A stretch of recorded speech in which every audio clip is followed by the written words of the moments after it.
Vibrating is the latest album from my all-time favorite band's Collective Soul.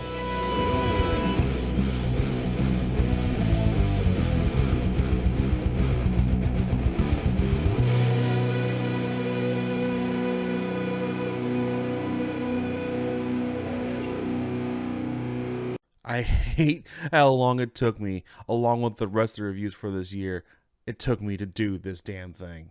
But the time is finally here. Let the final reviews push begin! Cut the Cord.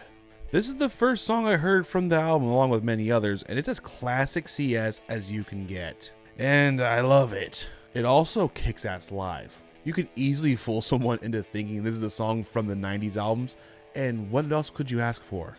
Reason! I love the riffs in this one. It continues the classic feelings from Cut the Cord, and it really gives me hope for this album. The mid-solo riff in particular is pretty damn awesome. All our pieces, boots and cats for the win. This was another fun one live. We are 3 for 3 and nailing that classic sound without sounding dated, and that's what I really look for when getting new albums from these classic bands. If you can capture your classic sound while also sounding fresh, me like. Take. The intro riff sounds almost satchy. This song sounds like it's going to be a rocker at certain points, but then the verse and chorus is just very pulled back. Little bait and switch action. Some will take it, some will leave it. Me? Take. Undone. 3 songs in a row that start with a drum beat. A very cool riff playing between clean and distorted tones, give it a bit of a country vibe. I dig it. And yes, before you ask, this song keeps the classic vibe. That has been this album's constant so far. Rule number 1. I can't help but hear Run as the song starts. Totally different chords, and the electric comes in as well. Just when I'm in the soul zone, I hear acoustic strums, brain runs straight to it. That being said, this is the first song that's a little meh to me. Rule number 1, there's always at least one.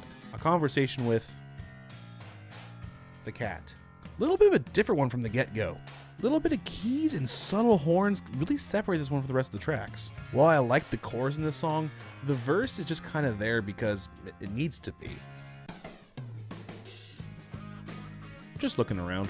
Another one that brings the southern vibes, and again, I dig it. There's a lot of little smaller parts intertwined together to make it sound more robust than it actually is. I prefer that though than to when you get a bunch of really complicated parts and get those intertwined, you just get a really big mess. Back again. Do we get a little bit of a campfire sounding song?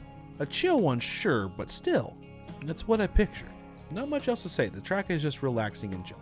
Just chill. Relax. Take it easy. Sorry, Sticks, this is not your review. Where do I go? The final track sounds like it could have been in a movie soundtrack. It does a great job of painting someone running, searching for a lover in a place they do not know. Good job. This album is exactly what I wanted from the band. The classic sound without sounding stale, which gives me hope for the band's future going forward, as they've already announced they're working on the next album. This album is definitely most excellent. If you're a fan of the band, you will love this album. If you're a fan of late 90s, early 2000s radio rock, you will love this album. Needless to say, you like music, you'll feel right at home here. The only thing I would say though is we're missing at least one more rocker, but the one we did get had me vibrating.